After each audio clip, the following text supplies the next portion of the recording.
യേശുവിൻ്റെ പിന്നാലെ ഞാൻ പോകുവാൻ ആത്മാവിൽ തീരുമാനം ചെയ്തു. മേലിൽ പിന്നിലേക്കിൽ അല്പവും തീരുമാനം ചെയ്തു. മേലിൽ പിന്നിലേക്കിൽ അല്പവും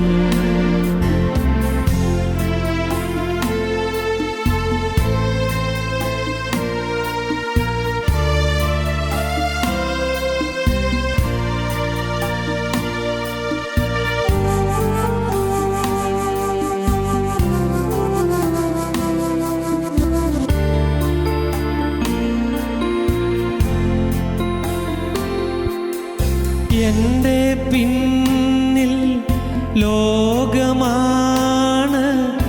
എൻ്റെ മുൻപിൽ ക്രൂശതും തീരുമാനം ചെയ്തു. മേലിൽ പിന്നിലേക്കിൽ അല്പവും എൻ്റെ പിന്നിൽ ലോകമാണ്, എൻ്റെ മുൻപിൽ ക്രൂശതും തീരുമാനം ചെയ്തു.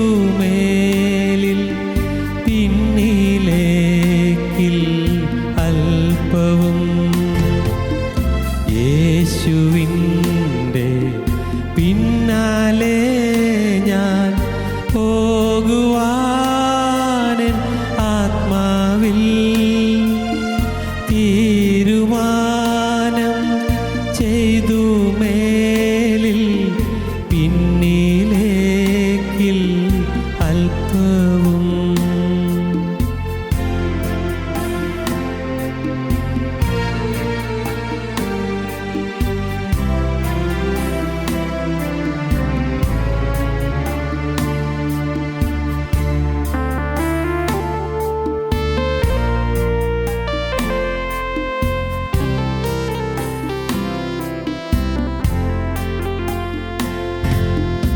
എൻ്റെ കൂടെ ആരുമില്ല എങ്കിലും ഞാൻ പോയിടും. തീരുമാനം ചെയ്തു. മേലിൽ പിന്നിലേക്കിൽ അല്പവും എൻ്റെ കൂടെ ആരുമില്ല എങ്കിലും ഞാൻ പോയിടും. തീരുമാനം ചെയ്തു. മേലിൽ പിന്നിലേക്കിൽ അല്പവും യേശുവിൻ്റെ പിന്നാലെ ഞാൻ പോകുവാൻ ആത്മാവിൽ തീരുമാനം ചെയ്തു. മേലിൽ പിന്നിലേക്കിൽ അല്പവും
പിന്നിലേക്കില്ലൽപ്പവും യേശുവിൻ്റെ പിന്നാലെ ഞാൻ പോകുവാനെൻ ആത്മാവിൽ തീരുമാനം ചെയ്തു മേലിൽ പിന്നിലേക്കിൽ അല്പവും യേശുവിൻ്റെ പിന്നാലെ ഞാൻ പോകുവാനെൻ ആത്മാവിൽ തീരുമാനം ചെയ്തു മേലിൽ പിന്നിലേക്കിൽ അല്പവും തീരുമാനം ചെയ്തു മേലിൽ പിന്നിലേക്കിൽ അല്പവും.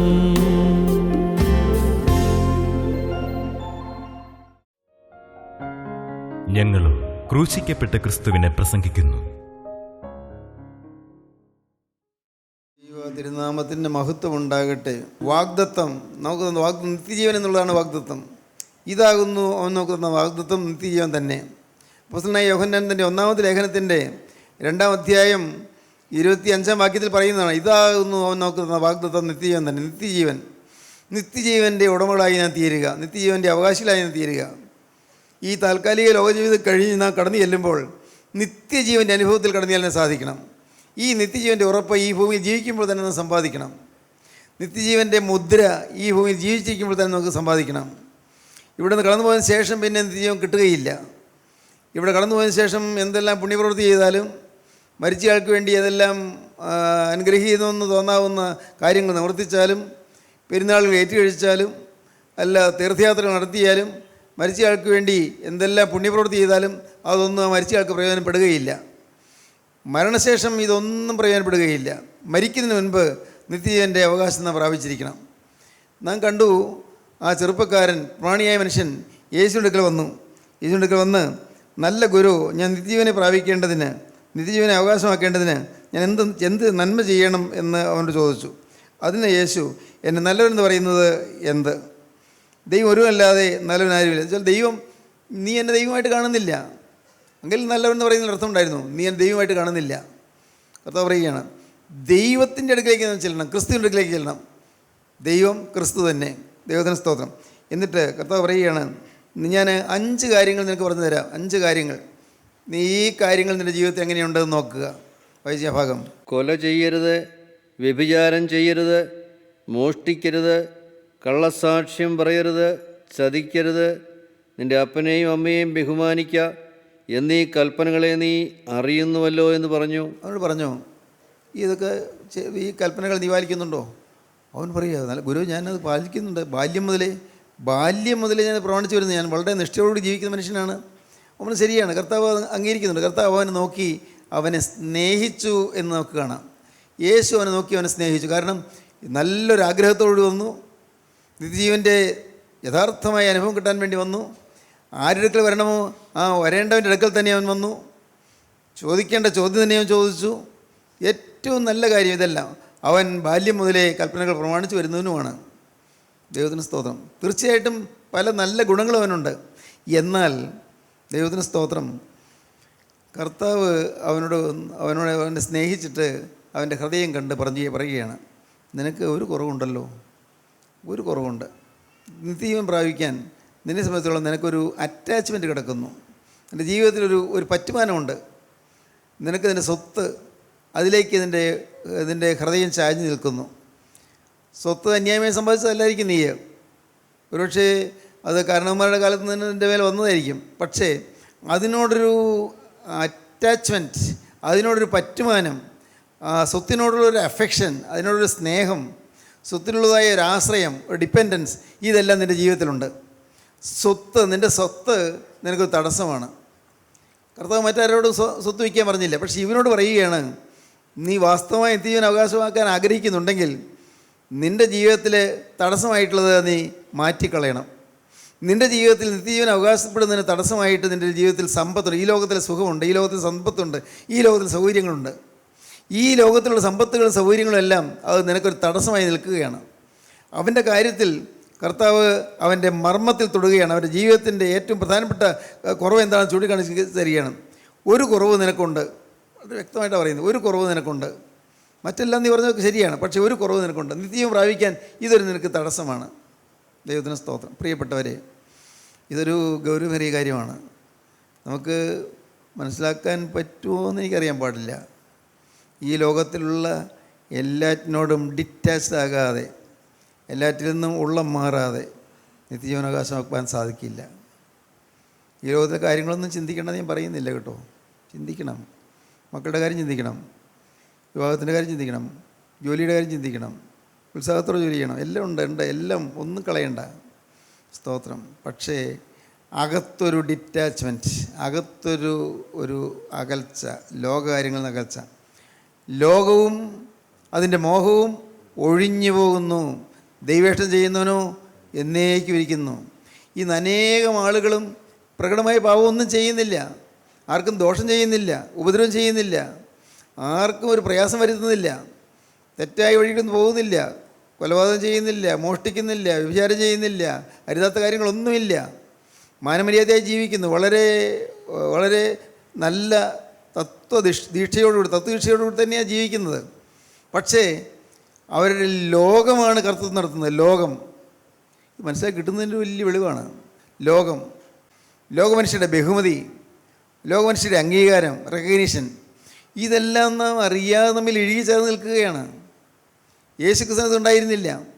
മനുഷ്യരെക്കുറിച്ച് എന്ത് പറയുന്നത് കർത്താവ് ചിന്താവിഷയമായിരുന്നില്ല. മനുഷ്യരെ കുറ്റം പറയുന്നുണ്ടോ അതും ചിന്താവിഷയമായിരുന്നില്ല. ആരുടെയും മുഖസ്തു കേൾക്കാൻ കർത്താവ് ആഗ്രഹിച്ചില്ല. കർത്താവിന് മുഖപക്ഷം ഉണ്ടായിരുന്നില്ല. കർത്താവ് സ്നേഹം മാത്രം. ലോകം യോഗ്യമായിരുന്നില്ല. നമുക്ക് കർത്താവ് പറയുന്നു നിങ്ങൾക്കും ലോകം യോഗ്യമല്ല. യോഹന്നാന് ശേഷം 15-ാം അധ്യായം വായിക്കുമ്പോൾ കാണാം, നിങ്ങൾ ലോകക്കാരായിരുന്നുവെങ്കിൽ ലോകം തനിക്ക് സ്വന്തമായതിനെ സ്നേഹിക്കുമായിരുന്നു. എന്നാൽ നിങ്ങൾ ലോകക്കാരായിരിക്കാതെ ഞാൻ നിങ്ങൾ ലോകത്തിൽ നിന്ന് തിരഞ്ഞെടുത്തുകൊണ്ട് ലോകം നിങ്ങളെ പകയ്ക്കുന്നു. ലോകം നമ്മളെന്നും പകച്ചുകൊണ്ടിരിക്കും. ലോകം എന്താണ് ലോകം എന്ന് പറയുന്നത് നിങ്ങൾക്ക് മനസ്സിലാകുന്നുണ്ടോ? എന്തായാലും ലോകം എന്ന് പറയുന്നു ലൗകികമായ കാര്യങ്ങളുള്ളതായ പ്രതിപത്തിയാണത്. ഈ ലോകത്ത് ആഹാരം കഴിക്കണ്ടേ? ലൗകികമായ കാര്യമല്ലേ? പക്ഷേ ആഹാരം കഴിക്കുന്നത് പാവമല്ല. ഈ ലോകത്ത് വിവാഹം കഴിക്കണ്ടേ? പക്ഷേ വിവാഹം കഴിക്കുന്നത് പാവമല്ല. ഈ ലോകത്ത് മക്കളുണ്ടാകണ്ടേ? മക്കളുണ്ടാകുന്നത് പാവമല്ല. ദൈവത്തിന് സ്തോത്രം. ജോലി ചെയ്യണ്ടേ? ജോലി ചെയ്യാം. പിന്നെ എന്താണ് പ്രശ്നം? എന്താണ് നമ്മുടെ ലാക്ക്? എന്താണ് ഇതിൻ്റെ എല്ലാം അടിയിൽ അണ്ടർലൈനിങ് പ്രിൻസിപ്പിൾ, അടിയിലുള്ളതായ ലാക്ക് എന്താണ്? അതാണ് ചിന്തിക്കേണ്ടത്. എന്താണ് ലാക്ക്? ഈ ലോകത്തിൽ ഏതെങ്കിലും കാര്യത്തിന് വേണ്ടിയാണ് നമ്മുടെ ഹൃദയം ബന്ധപ്പെടുന്നെങ്കിൽ ഒരിക്കലും കർത്താവിനെ കിട്ടുകയില്ല. ലോകവും അതിൻ്റെ മോഹവും ഒഴിഞ്ഞു പോകുന്നു, ദൈവേഷ്ടം ചെയ്യുന്നു, എന്നേക്കും ഇരിക്കുന്നു. യോഹന്നാൻ ശ്ലീഹ അതിന് പറയുന്നുണ്ട് 2-ാം അധ്യായത്തിൽ. ലോകവും അതിൻ്റെ മോഹവും ഒഴിഞ്ഞു പോകുന്നു, ദൈവേഷ്ടം ചെയ്യുന്നവനും എന്നേക്കും ഇരിക്കുന്നു. ദൈവത്തിന് സ്തോത്രം. ലോകത്ത് നാം ജീവിക്കുമ്പോൾ തീർച്ചയായിട്ടും നമുക്ക് രൂപാന്തരം വരണം, ഹൃദയം മാറണം, സ്വഭാവം മാറണം, ക്രിസ്തു സദൃശമായി തീരണം. ശരി, അതൊക്കെ നമുക്ക് മനസ്സിലായി. എന്നാൽ ഇതിൻ്റെ കൂടെ ലോകവും കൂടിക്കലർത്താൻ നോക്കരുത്. ലോകത്തിൻ്റെ ബഹുമതിക്ക് വേണ്ടി ആത്മീയനാകാൻ ശ്രമിക്കരുത്. ഞാനിപ്പോൾ നിങ്ങളോട് വചനം പറഞ്ഞുകൊണ്ടിരിക്കുന്നു. ഞാൻ വചനം പറയുന്നത് കേട്ട് നിങ്ങൾക്ക് എന്നോടൊരു ബഹുമാനം വരണമെന്ന് എൻ്റെ ഉള്ളിൽ ഒരു ആഗ്രഹം ഉണ്ടാകുകയാണെങ്കിൽ അത് ലോകമാണത്. ഞാൻ വചനം പറയുന്നു, കർത്താവിൻ്റെ വചനമാണ് പറയുന്നത്. എൻ്റെ വചനം അത് നിങ്ങൾ കേട്ടിട്ട് നിങ്ങൾ ചിലർ കണ്ടോ നല്ല പ്രസംഗമാണ് എന്ന് പറയുന്നത് കേൾക്കാൻ എനിക്കൊരാഗ്രഹം ഉണ്ടെങ്കിൽ ഞാൻ ലൗകികനാണ്. സ്തോത്രം. ആരെന്ത് പറയുന്നത് ചിന്തിച്ചുകൊണ്ടിരുന്നാൽ ഞാൻ ലൗകികനായിപ്പോയി. മനുഷ്യരെന്തും പറഞ്ഞുകൊള്ളട്ടെ, ആരെന്തും ചിന്തിച്ചുകൊള്ളട്ടെ, പക്ഷേ ഞാൻ യഥാർത്ഥമായ ചൊവ്വായ വഴിയിൽ നടക്കുന്നൊരു ബോധം നോക്ക് വേണം. ശരിയായ വഴിയിൽ ഞാൻ പോകുന്നു, ക്രിസ്തു പോയ വഴിയിൽ കൂടി പോകുന്നു. സ്തോത്രം. ലോകം നിങ്ങൾക്ക് യോഗ്യമല്ലെന്ന് കർത്താവ് പറഞ്ഞു. ലോകം നമുക്ക് ഒരിക്കലും അംഗീകാരം തരികയില്ല. ആത്മീയരെ ലോകം അംഗീകരിക്കുകയില്ല. ആത്മീയരായി നിൽക്കാൻ നമുക്ക് സാധിച്ചാൽ ലോകം നമ്മൾ വെറുക്കും, സകലത്തെ നമ്മൾ വെറുക്കും. എൻ്റെ നാമനിമിത്തം എല്ലാവരും നിങ്ങളെ പകയ്ക്കും, അവസാനത്തോളം സഹിച്ചു നിൽക്കുന്നവനോ രക്ഷിക്കപ്പെടും. എല്ലാവരും പകയ്ക്കും. എൻ്റെ നാമനിമിത്തം എല്ലാവരും നിങ്ങളെ പകയ്ക്കും. നമ്മൾ തെറ്റ് ചെയ്തിട്ടല്ല, ഒരു തെറ്റ് ചെയ്തില്ലെങ്കിലും എല്ലാവരും പകയ്ക്കും. ഉള്ളിൻ്റെ ഉള്ളിൽ ലൗകികന്മാർക്ക് നമ്മളോട് അടുപ്പമുണ്ടാകുകയില്ല. നമ്മൾ അടുപ്പമുണ്ടാകുന്ന ആർക്കാണ്? ആത്മീയനാകാൻ ഒരു തീരുമാനമുള്ളവർക്ക് നമ്മളോട് അടുപ്പം വരും. അല്ലാത്തവർക്കെല്ലാം നമ്മൾ എതിർപ്പായിരിക്കും. അത് ഏത് സ്ഥാനിയായാലും ആണെങ്കിൽ നമ്മളെ എതിർത്തുകൊണ്ടിരിക്കും. ആരായാലും, എത്ര പ്രതാപശാലിയായ മനുഷ്യനാണെങ്കിലും, എത്ര ഉന്നതനായ മനുഷ്യനാണെങ്കിലും, ലോകമാണ് അവരുടെ ഉള്ളതിലിരിക്കുന്നെങ്കിൽ നമ്മൾ വെറുത്തുകൊണ്ടിരിക്കും, നമ്മൾ വെറുക്കും. ലോകസ്നേഹം ദൈവത്തോട് ശത്രുത്വമാകുന്നതാണ് വചനം പറയുന്നത്. ശത്രുത്വം, ദൈവത്തോട് ശത്രുത്വമാണ് ലോകസ്നേഹം. വിഭിചാരിണികളായുള്ളവരേ എന്നാണ് അപ്പോസ്തലൻ യാക്കോബിനെ വിളിക്കുന്നത്. യാക്കോബിൻ്റെ ലേഖനം 4:1 മുതൽ. നിങ്ങളിൽ ശണ്ഠയും കലഹവും എവിടെ നിന്ന്? നിങ്ങളുടെ അവയവങ്ങളിൽ പോരാടുന്ന ഭോഗേച്ഛകളിൽ നിന്നല്ലയോ? നിങ്ങൾ മോഹിച്ചിട്ടും പ്രാപിക്കുന്നില്ല. നിങ്ങൾ കൊല്ലുകയും അസൂയപ്പെടുകയും ചെയ്തിട്ടും ഒന്നും സാധിക്കുന്നില്ല. നിങ്ങൾ കലഹിക്കുകയും ശണ്ഠയിടുകയും ചെയ്തിട്ടും യാചിക്കായകൊണ്ട് കിട്ടുന്നില്ല. നിങ്ങൾ യാചിക്കുന്നുവെങ്കിലും നിങ്ങളുടെ ഭോഗങ്ങളിൽ ചെലവിടേണ്ടതിന് വല്ലാതെ യാചിക്കൊണ്ട് ഒന്നും ലഭിക്കുന്നില്ല. വ്യഭിചാരിണികളായുള്ളവരെ, ലോകസ്നേഹം ദൈവത്തോട് ശത്രുത്വമാകുന്നു എന്ന് നിങ്ങൾ അറിയുന്നില്ലയോ? വ്യഭിചാരമായിട്ടാണ് കാണുന്നത്. ലോകത്തുള്ള സ്നേഹം എന്ന് പറഞ്ഞാൽ വ്യഭിചാരമായിട്ടാണ് ദൈവം കാണുന്നത്. വ്യഭിചാരിണികളായുള്ളവരെ, ലോകസ്നേഹം ദൈവത്തോട് ശത്രുത്വമാകും നിങ്ങൾ അറിയുന്നില്ലയോ? ദൈവത്തിന് സ്തോത്രം. ലോകസ്നേഹം. ഈ ലോകത്തിൽ ഏതെങ്കിലും കാര്യത്തിൽ ആരെങ്കിലും നമ്മൾ മാനിക്കണമെന്നോ നമ്മെ അംഗീകരിക്കണമെന്നോ നമ്മെക്കുറിച്ച് നല്ലത് പറയണമെന്നോ ഒരു ചിന്ത വരുന്നെങ്കിൽ അത് പാവമാണ്. നമ്മുടെ ലക്ഷ്യവും നമ്മുടെ വഴിയും ശുദ്ധമായിരിക്കണം. ആരും എന്തും നമ്മെക്കുറിച്ച് ചിന്തിച്ചു കൊള്ളട്ടെ, എന്തും നമ്മെക്കുറിച്ച് പറഞ്ഞുകൊള്ളട്ടെ. ക്രിസ്തു നോക്കുമ്പോൾ നമ്മുടെ ജീവിതം ശുദ്ധമാണോ അത് മാത്രം ചിന്തിച്ചാൽ മതി. സ്വർഗത്തിലെ ദൈവം നോക്കുമ്പോൾ എൻ്റെ ജീവിതം വിശുദ്ധമാണോ? വേറെ ആരെയും നോക്കണ്ട, ദൈവം പ്രശംസിച്ചാൽ മാത്രം മതി. സ്തോത്രം. ഒരു ചെറുപ്പക്കാരൻ സംഗീതം പഠിക്കാൻ പോയി. ഞാൻ വായിച്ചതാണ്. സംഗീതം പഠിക്കാൻ പോയി. നല്ലപോലെ അവൻ ഈ ഓർഗൻ പ്ലേ ചെയ്യാൻ പഠിച്ചു. അതിസുന്ദര മധുരമായി പാടാൻ പഠിച്ചു. നല്ല ദീർഘകാലത്തെ പരിശ്രമം കൊണ്ട് അത് കിട്ടിയത്. നല്ല സമർത്ഥനായി തീർന്നു. അവൻ അന്ന് ഒരു വലിയൊരു സമ്മേളനത്തിൽ അവൻ്റെ ഗാനമേള അത് അറേഞ്ച് ചെയ്ത് അവന് പാടാൻ അനുമതി കിട്ടി, സൗകര്യം കിട്ടി. വലിയ ജനക്കൂട്ടം വന്നു കൂടി. വലിയൊരു ജനക്കൂട്ടം എല്ലാം ഈ ഗാനത്തിലങ്ങ് ലയിച്ച് നിൽക്കുകയാണ്. ഒരു പാട്ട് പാടി എല്ലാവരും അമ്പരന്ന് പോയി. ഇത്ര മനോഹരമായി മധുരമായി പാടാൻ സാധിക്കുന്നല്ലോ. ഒരിക്കലും ആർക്കും പറ്റാത്തതുപോലത്തെ ഗാനമായിരുന്നു. അത്ര സുന്ദരമായിരുന്നു, അത്ര മധുരമായിരുന്നു. ആളുകൾ അവൻ പാട്ട് കഴിഞ്ഞപ്പോഴേക്കും ആർത്ത് കൈകൊട്ടി ആർപ്പ് വിളിച്ചു. രണ്ടാമത്തെ പാട്ട് തുടങ്ങിയപ്പോൾ അതിനേക്കാൾ കൂടുതൽ ശക്തമായും കൂടുതൽ മധുരമായും പാട്ട് വരികയാണ്. ആ ഗാനം അങ്ങനെ ഒഴുകിക്കൊണ്ടിരിക്കുമ്പോൾ ചിലർ സ്റ്റേജിലേക്ക് ചെന്ന് മെഡൽ കുത്തി കൊടുക്കുന്നു, ചിലർ അവൻ്റെ മുമ്പിൽ ചെന്ന് അവൻ്റെ കാല് തൊടുന്നു, അവൻ വന്ദിക്കുന്നു. അതിമനോഹരം. ഇതൊന്നും അവനൊരു ഭാവഭേദം ഉണ്ടാകുന്നില്ല. ആളുകൾ ബഹുമാനിക്കുന്നു, അവനൊരു ഭാവഭേദവുമില്ല. വീണ്ടും മൂന്നാമത്തെ പാട്ടായപ്പോഴേക്കും സദസ്സ് ആകെ ഇളകി മറിഞ്ഞു. സദസ്സ് മുഴുവനും അതിലങ്ങ് ആർപ്പ് വിളിച്ച് എന്തെല്ലാമോ ഒക്കെ അവന് സമ്മാനം കൊടുക്കുന്നതിനൊക്കെ എല്ലാ ആളുകൾ കയറി വരുന്നു. അപ്പോൾ ഒരു മാന്യനായ മനുഷ്യൻ എന്ന് ചോദിച്ചു, ഇത്രയും ആളുകൾ ബഹുമതിയോടെ നിന്നെ നോക്കിയിട്ടും നിനക്കെന്താ ഒരു മാറ്റമില്ലാത്തത്? നിൻ്റെ മുഖത്തൊരു ഒരു ഒരു ഒരു സന്തോഷം വരാത്തത് എന്താ? അവൻ പറഞ്ഞു, നിങ്ങളെല്ലാവരും സന്തോഷിച്ചു, എന്നെ അഭിനന്ദിച്ചു, പക്ഷേ എൻ്റെ ഗുരു അവിടെ ആ കർട്ടൻ്റെ പുറകിലിരിപ്പുണ്ട്. ഗുരുവിൻ്റെ മുഖത്തേക്കാണ് ഞാൻ നോക്കിക്കൊണ്ടിരുന്നത്. ഗുരുവിൻ്റെ മുഖം പ്രസാദിച്ചില്ല. എന്നെ സംഗീതം അഭ്യസിപ്പിച്ച എൻ്റെ ഗുരുനാഥൻ അവിടെ ഇരിപ്പുണ്ട്. അദ്ദേഹത്തിൻ്റെ മുഖത്തേക്ക് നോക്കിക്കൊണ്ടിരുന്നു. അദ്ദേഹം ഒരിക്കലും സന്തോഷം കാണിച്ചില്ല. അപ്പോൾ എൻ്റെ പാട്ട് വേണ്ടതിലായില്ലെന്ന് എനിക്ക് മനസ്സിലായി. അതുകൊണ്ടാണ് എനിക്ക് സന്തോഷം വരാഞ്ഞത്. ദൈവത്തിന് സ്തോത്രം. പ്രിയപ്പെട്ടവരെ, നമ്മുടെ ഓരോ പ്രവൃത്തിയും കാണുന്നൊരു ദൈവമുണ്ട്. നമ്മുടെ ഓരോ ചലനവും കാണുന്നൊരു ദൈവമുണ്ട്. നമ്മുടെ ഓരോ നിരൂപണവും കാണുന്നൊരു ദൈവമുണ്ട്. അവിടെ നിന്ന് നമ്മിൽ പ്രസാദിക്കണം. ദൈവം പ്രസാദിക്കണം. മനുഷ്യരാരും പ്രസാദിച്ചില്ല, ഒരു പ്രയോജനവുമില്ല കേട്ടോ. ഇപ്പോൾ നിങ്ങളെല്ലാവരും എന്നെ വളരെ ബഹുമാനിച്ച് വളരെ സ്നേഹത്തോടെ മറന്നു വളരെ കാര്യമായിട്ട് എന്നെക്കുറിച്ച് കരുതുന്നു. നിങ്ങൾ അങ്ങനെ ചെയ്താൽ എനിക്കൊരു പ്രയോജനവുമില്ല, നഷ്ടമാണ്. ഞാൻ ചീർക്കും, ഞാൻ അഹങ്കരിക്കും, ഞാൻ നിഗളിക്കും, ഞാൻ പെട്ടെന്ന് താഴെ വീഴുകയും ചെയ്യും.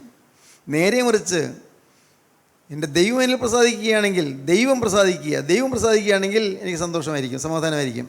ഇതായിരിക്കണം നമ്മുടെ ലക്ഷ്യം. ദൈവം പ്രസാദിക്കണം. എൻ്റെ രഹസ്യങ്ങൾ കാണുന്ന ദൈവം പ്രസാദിക്കണം. ലോകത്തിൻ്റെ സ്നേഹത്തിലേക്ക് ഒരിക്കലും നാം ചാഞ്ഞു പോകരുത്. ലോകത്തിലെ ബഹുമതിയിലേക്ക് ചാഞ്ഞു പോകരുത്. ദൈവത്തിന് സ്തോത്രം. ദൈവത്തിന് വലിയ നാമം മഹത്വപ്പെടട്ടെ. ലോകത്തിൻ്റെ കാര്യങ്ങളിൽ നിന്നെല്ലാം നിങ്ങളുടെ മനസ്സ് മാറണം. മനസ്സ് ക്രിസ്തുവിൽ ഏകാഗ്രമാകണം. നമ്മുടെ പൗരത്വമോ സ്വർഗത്തിലാകുന്നു. അവിടെ നിന്ന് കർത്താവായ യേശു ക്രിസ്തു രക്ഷിതാവായി വരുമെന്ന് നാം കാത്തിരിക്കുന്നു. ഓ എൻ്റെ ദൈവമേ, നമ്മുടെ പൗരത്വമോ സ്വർഗത്തിലാകുന്നു. അവിടെ നിന്ന് കർത്താവായ യേശു ക്രിസ്തു രക്ഷിതാവായി വരുമെന്ന് കാത്തിരിക്കുന്നു. അവൻ വന്ന് സകലത്തെയും കീഴ്പ്പെടുത്താൻ കഴിയുന്നതിൻ്റെ വ്യാപാര ശക്തിയുണ്ട്. നമ്മുടെ താഴ്ചയുള്ള ശരീരത്തെ തൻ്റെ മഹത്വമുള്ള ശരീരത്തോട് അതിന് രൂപാന്തരപ്പെടുത്തും. സ്തോത്രം. ഓ എൻ്റെ ദൈവത്തിന് സ്തോത്രം. ഈ ശരീരം മാറും. ഈ ഭൂമിയിൽ നിന്ന് മാറ്റിക്കഴിഞ്ഞതിന് ശേഷം കർത്താവായ യേശുവിൻ്റെ രണ്ടാമത്തെ വരവിൽ കല്ലറയിൽ നിന്ന്, ശവക്കുഴിയിൽ നിന്ന് ഉയർത്തെഴുന്നേറ്റ് വരും. വിശുദ്ധന്മാർ എഴുന്നേറ്റ് വരും. അങ്ങനെ ഒരു പുതിയ രൂപം കിട്ടും, പുതിയൊരു ആകൃതി കിട്ടും, പുതിയൊരു രൂപം കിട്ടും, പുതിയ ശരീരം കിട്ടും, ആത്മശരീരം.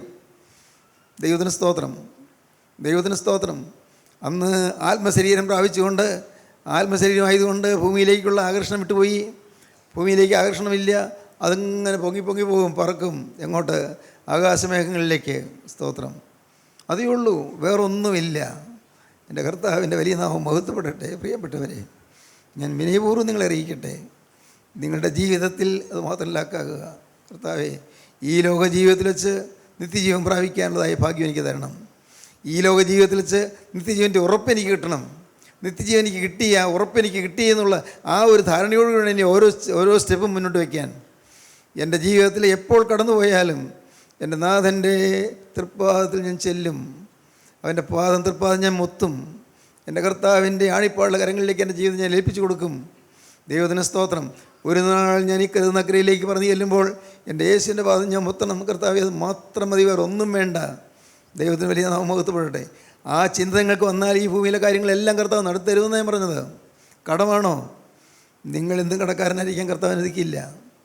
നിങ്ങൾ വിശ്വസിക്കുക പ്രിയപ്പെട്ടവരെ. ദൈവത്തിന് സ്തോത്രം. വലിയ കടമുള്ള ഒരു ദേവദാസൻ മറ്റൊന്ന് എൻ്റെ അടുക്ക് വന്നു. സ്തോത്രം. കർത്താവ് അത്ഭുതങ്ങൾ ചെയ്തു. അവരുടെ ജീവിതത്തിൽ അതിശയം പ്രവർത്തിച്ചു. സ്തോത്രം. ഞാൻ വിശദീകരിക്കുന്നില്ല. വലിയ കടത്തിൽ വിഷമിക്കുകയായിരുന്നു, ഭാരപ്പെടുകയായിരുന്നു. കർത്താവ് അത്ഭുതം പ്രവർത്തിച്ചു. ദൈവത്തിന് സ്തോത്രം. പ്രിയപ്പെട്ടവരെ, നമ്മുടെ കടങ്ങൾ യേശുവിനെ ഏൽപ്പിക്കണം. കർത്താവെ, ഞാൻ വലയുകയാണ്, കടത്തിൽ വലയുകയാണ്. കർത്താവെ, കൊടുത്തു തീർക്കാൻ ഒരു മാർഗവും കാണുന്നില്ല, ഞാൻ എന്ത് ചെയ്യും? കർത്താവെ, മനസ്സറിയണം, പ്രാർത്ഥിക്കണം. പ്രിയപ്പെട്ടവരെ, ജീവിതം കർത്താവിന് കൊടുക്കണം. ഇതെല്ലാം മായയാണ്. ജീവിതം കർത്താവിന് കൊടുക്കണം. ആരോ ഒരിക്കൽ പറഞ്ഞതുപോലെ, ഞാൻ അതൊക്കെ കാര്യം കൊടുക്കാനൊക്കെ ഉണ്ട്, പക്ഷേ ഞാൻ ഒന്നുകൂടി സ്നാനപ്പെട്ടു, അപ്പോൾ പിന്നെ അതെല്ലാം മുങ്ങിപ്പോയി, അതുകൊണ്ട് ഇനി കൊടുക്കേണ്ട ആവശ്യമില്ല എന്നൊക്കെ പറയുന്ന ആത്മീയമുണ്ടല്ലോ, അത് അപകടമാണ്. സ്തോത്രം. ഞാൻ ഒന്നുകൂടി സ്നാനപ്പെട്ടു, അപ്പോൾ കഴിഞ്ഞതെല്ലാം മുങ്ങിപ്പോയി, ഇനി കടമൊന്നും അത് തിരിച്ചു കൊടുക്കേണ്ട ആവശ്യമില്ല എന്ന് ചിന്തിക്കുന്ന എത്രയോ പ്രാകൃതമായ ആത്മീയമാണ്, വികൃതമായ ആത്മീയമാണ്. സ്തോത്രം. അതുകൊണ്ട് പ്രിയപ്പെട്ടവരെ, നിങ്ങളുടെ ജീവിതത്തിൽ നിങ്ങൾ കടമാണോ പ്രശ്നം? മകൻ്റെ വിവാഹമാണോ പ്രശ്നം? മോളുടെ വിവാഹമാണോ പ്രശ്നം? വിവാഹം കഴിഞ്ഞപ്പോൾ നാളുകളായി കുഞ്ഞുങ്ങളുണ്ടായില്ല എന്നുള്ളതാണ് പ്രശ്നം. ഈ പ്രശ്നങ്ങളെല്ലാം യേശു അറിയുന്നുണ്ട്. സ്തോത്രം. നിങ്ങൾ വിശ്വസിക്കുക പ്രിയപ്പെട്ടവരെ. സ്വർഗത്തിലെ ദൈവം അറിയുന്നുണ്ട്. നിങ്ങളുടെ ആവശ്യങ്ങൾ അറിയുന്നുണ്ട്. നിങ്ങളുടെ രോഗം കർത്താവ് കാണുന്നുണ്ട്. നിങ്ങളുടെ പ്രതിസന്ധികൾ കർത്താവ് കാണുന്നുണ്ട്. കുടുംബത്തിലെ ക്ലേശങ്ങൾ കർത്താവ് കാണുന്നുണ്ട്. ഭർത്താവ് മദ്യപിച്ച് കൂത്താടി വന്ന് ഭാര്യ ഉദരിക്കുന്ന കർത്താവ് കാണുന്നുണ്ട്. എന്നും മൗനമായിരിക്കുകയില്ല. സ്തോത്രം. മോളെ, നീ എന്നീ തല്ലുകൊണ്ടേണ്ടി വരികയില്ല. എന്നും യേശു ക്രിസ്തു മൗനമായി നിൽക്കുകയില്ല. നീ നിൻ്റെ ജീവിതം യേശുവിന് കൊടുത്താൽ യേശു തക്ക സമയത്ത് അത്ഭുതം പ്രവർത്തിക്കും. നിൻ്റെ ജീവിതം അതിശയം പ്രവർത്തിക്കും. നിനക്ക് ആവശ്യമുള്ളത് കർത്താവ് തരും. ഒരിക്കലും നിങ്ങൾ ഭയപ്പെടേണ്ട. കാരണം യേശു ക്രിസ്തു നിങ്ങളുടെ നാഥനായിട്ടുണ്ട്. യേശു ക്രിസ്തു നിങ്ങളുടെ കാര്യങ്ങൾ അന്വേഷിക്കും. അവൻ നമ്മുടെ രക്ഷകർത്താവാണ്. അവൻ ലോഡ്, അവൻ നമ്മുടെ യജമാനാണ്. അവൻ നമ്മുടെ നാഥനാണ്. അവൻ നമ്മുടെ ഉടമസ്ഥനാണ്. അവൻ നമ്മുടെ ഉടയവനാണ്. ഈ നല്ലവനായ യേശുവിനെ നിങ്ങൾ സ്വന്തമാക്കൂ. യേശുവിനെ പ്രാപിക്കൂ. അതാണ് നിത്യജീവൻ. യേശുവാണ് നിത്യജീവൻ. നിത്യജീവനെ പ്രാപിക്കൂ. ഈ ഭൂമിയിൽ വെച്ച് യേശു ഹൃദയത്തിൽ വരുന്നതാണ് നിത്യജീവൻ പ്രാപിക്കുക എന്ന് പറയുന്നത്. നിത്യജീവൻ. കർത്താവിൻ്റെ വലിയ നാമം മഹത്വപ്പെടട്ടെ. ഇന്ന് ഈ വാക്കുകളെ കേൾക്കുന്ന നിങ്ങൾ ഓരോരുത്തരും യേശുവിനെ പ്രാപിച്ച് യേശുള്ളവരായി തീർന്ന്, യേശുവിന് വകയായി തീർന്ന്, യേശുവിന് വേണ്ടി ജീവിതം ചെലവഴിക്കപ്പെട്ട് അങ്ങനെ നിത്യജീവൻ്റെ ഉറമത്തേക്ക് അടുത്തു വരുവാൻ ഇടയാക്കട്ടെ എന്നാണ് എൻ്റെ ആശംസ. ദൈവത്തിന് സ്തോത്രം. ദൈവം നിങ്ങളെ അനുഗ്രഹിക്കട്ടെ. ദൈവത്തിന് സ്തോത്രം. വാസ്തവമായി ഈ നിത്യജീവൻ്റെ അനുഭവം നിങ്ങൾക്ക് വേണമെന്ന് ഇപ്പോൾ തോന്നുന്നുണ്ടോ? എങ്കിൽ നിങ്ങളെ തന്നെ ഒന്ന് നോക്കൂ. നിങ്ങളുടെ ഹൃദയത്തിലേക്ക് നോക്കൂ. പറിച്ചു കളയേണ്ടത് പലതും അവിടെയുണ്ട്. കളകൾ പറിച്ചു കളയേണ്ടതുണ്ട്. കളകൾ കളകൾ പറിച്ചു കളയണം. എന്തെല്ലാം ഉണ്ടോ എല്ലാം പറിച്ചു കളയുക. സ്തോത്രം. ഈ കള വളരാൻ ഇനി അനുവദിക്കരുത്. കളകൾ വളരാൻ അനുവദിക്കരുത്. എല്ലാ കളയും പറിച്ചു കളയുക. എന്തെല്ലാം ഉണ്ട് ജീവിതത്തിൽ നിന്ന് പോയ തെറ്റുകൾ, എന്തെല്ലാം ഉണ്ട് പാപങ്ങൾ, എന്തെല്ലാം ഉണ്ട് ചീത്ത കൂട്ടുകെട്ടുകൾ, എന്തെല്ലാം ഉണ്ട് ചീട്ടുകളി സംഘങ്ങൾ മുഴുകിയത്, എന്തെല്ലാം കാര്യങ്ങളുണ്ട് മദ്യപാനമോ കഞ്ചാവോ മയക്കുമരുന്നോ ഏതെല്ലാം ഉണ്ട്, എല്ലാം എറിഞ്ഞു കളയുക. എല്ലാം ഇനി നാളേക്ക് വേണ്ട പ്രിയപ്പെട്ടവരെ, നാളേക്ക് വേണ്ട. ഇന്ന് ഇത് കേട്ടുകൊണ്ടിരിക്കുമ്പോൾ തന്നെ മുഴുവൻ വലിച്ചെറിഞ്ഞു കളയുക. സ്തോത്രം. വേണ്ട, മദ്യം ഞാൻ തൊടുകയില്ല, തീരുമാനിക്കൂ. കഞ്ചാവ് അതിൻ്റെ അടുക്കലേക്ക് വരികയില്ല, തീരുമാനിക്കൂ. ആരെല്ലാം എന്തെല്ലാം പ്രേരിപ്പിച്ചാലും തെറ്റായ ഒരു കാര്യത്തിൽ ഞാൻ വഴുകുകയില്ല. എൻ്റെ ജീവിതം അശുദ്ധിക്ക് വിട്ടുകൊടുക്കുകയില്ല. ഒരിക്കലും അശുദ്ധമായ ചിന്തകളോ ആഗ്രഹങ്ങളോ മോഹങ്ങളോ എൻ്റെ ഹൃദയത്തിൽ വരാൻ ഞാൻ സമ്മതിക്കുകയില്ല. എല്ലാം ഞാൻ ഇതാ വിടുന്നു. ദൈവത്തിന് സ്തോത്രം. അങ്ങനെ നിങ്ങൾ തീരുമാനമെടുക്കുമ്പോൾ അപ്പോഴുണ്ട് നിത്യജീവൻ്റെ ഉടയവനായ ക്രിസ്തുവിൻ്റെ ആ കിരണകന്തളങ്ങൾ, രശ്മികൾ നിങ്ങളുടെ മേൽ വന്ന് പതിയുകയും ആ കിരണങ്ങൾ രശ്മികളിൽ നിങ്ങളുടെ ആ ജീവിതം ആകമാനം പ്രശോഭിക്കുകയും ചെയ്യും. ദൈവത്തിന് സ്തോത്രം. ആകമാനം പ്രകാശിക്കും. ജീവിതം പ്രകാശമാനമായി തീരും. ജീവിതം അനുഗ്രഹീതമായി തീരും. ഭാരങ്ങൾ മാറിപ്പോകും. നിങ്ങളുടെ രോഗങ്ങൾ മാറിപ്പോകും. എല്ലാം ദൈവത്തിൻ്റെ കയ്യിലാകും. കാര്യങ്ങളെല്ലാം എല്ലാം ദൈവത്തിൻ്റെ കയ്യിൽ. ദൈവം അനുവദിച്ചാണോ വരുന്നത്? ആകട്ടെ, ഞാൻ മരിച്ചു കൊള്ളാം. സ്തോത്രം. ദൈവം അനുവദിച്ചിട്ടാണോ ഈ രോഗം വരുന്നത്? കർത്താവെ, ഞാൻ വഹിച്ചു കൊള്ളാം. ദൈവത്തിന് സ്തോത്രം. കർത്താവെ, നീ അനുവദിച്ചിട്ടാണോ ഈ കാര്യങ്ങൾ വരുന്നത്? ഞാൻ സമ്മതിച്ചു തരുന്നു. കർത്താവെ, വിട്ടുകൊടുക്കുക. നിങ്ങളെല്ലാം യേശുവിൻ്റെ ഇറങ്ങിലേക്ക് കൊടുക്കൂ. നമ്മുടെ എല്ലാം യേശുവിനെ ഏൽപ്പിക്കും. ലോകം മായ, സകലവും മായ അല്ലാത്തത് ഒന്ന് മാത്രം, യേശു മാത്രം. മാറാത്ത യേശു മാത്രം. മാറാത്ത യേശുക്രിസ്തു മാത്രം. യേശുക്രിസ്തുവിൻ്റെ തിരക്തം മാത്രം. ഹല്ലേലൂയ. ആ രക്തം ഇപ്പോൾ നിങ്ങൾ നെറ്റിമേൽ പുരട്ടാൻ നിങ്ങൾക്ക് ആഗ്രഹമുണ്ടോ? ആ തിരക്തം നിങ്ങൾ നെറ്റിമേൽ പുരട്ടി നിങ്ങളെ വേർതിരിക്കുവാൻ നിങ്ങൾക്ക് ആഗ്രഹമുണ്ടോ? ആ രക്തത്തിൻ്റെ അടയാളം നിങ്ങൾക്ക് നിത്യജീവൻ്റെ അവകാശം തരുവാൻ നിങ്ങൾക്ക് ആഗ്രഹമുണ്ടോ? എങ്കിൽ ഇപ്പോൾ നിങ്ങളുടെ കണ്ണുകളെ നിങ്ങൾ അടയ്ക്കുക. ദൈവത്തിന് സ്തോത്രം. നിങ്ങൾ പ്രാർത്ഥിക്കുക. ഹൃദയത്തിൽ പ്രാർത്ഥിക്കുക. കർത്താവേ, യേശു ക്രിസ്തു എൻ്റെ ഹൃദയത്തിൽ ഒന്ന് വാഴണമേ എന്ന് പ്രാർത്ഥിക്കുക. യേശു ക്രിസ്തുവിനെ ഞാൻ ജീവിക്കാൻ തീരുമാനിക്കുക.